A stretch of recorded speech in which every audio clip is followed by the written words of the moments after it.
नमस्ते मित्रांनो, जय शिवराय. मित्रांनो, आपण सर्वांनी हा फोटो तर बघितलाच असेल.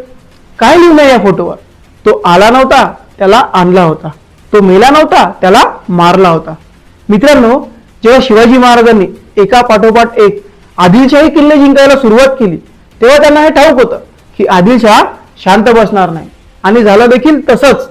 आदिलशाहीकडून अफजल खान महाराजांचा अंत करण्यासाठी विजापूरहून निघाला. अफजल खान विजापूरहून निघाला हे महाराजांना कळालं होतं. आणि अफजल खान अत्यंत उंच, ताकदवान आणि विशाल देहयष्टीचा आहे याची पण महाराजांना ख्याती होती. परंतु तो किती उंच आणि ताकदवान आहे हे जाणून घेण्यासाठी महाराजांनी बहिर्जी नाईकांना पाठवलं.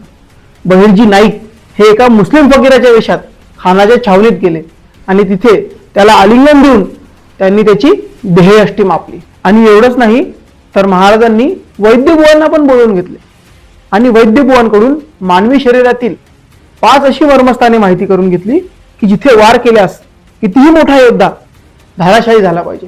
नाईक आणि वैद्यबुवा यांच्याकडून मिळालेल्या माहितीनुसार महाराजांना हे कळालं होतं की खान अत्यंत उंच आहे आणि त्यांना त्याच्या छातीखालीच वार करावा लागेल.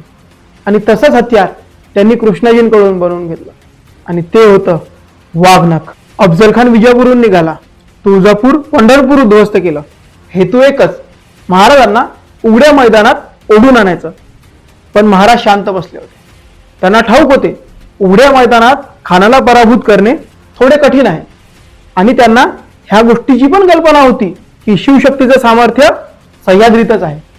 म्हणून त्यांनी ठरवलं जोपर्यंत खान सह्याद्रीत येत नाही तोपर्यंत तिथेच थांबायचा. महाराजांनी अफजल खानाच्या स्वभावाचा, गर्वाचा आणि लोभाचा संपूर्ण अभ्यास केला होता. आणि म्हणूनच त्यांनी भेटीच्या दिवशी भव्य दिव्य असा शामियाना उभारला.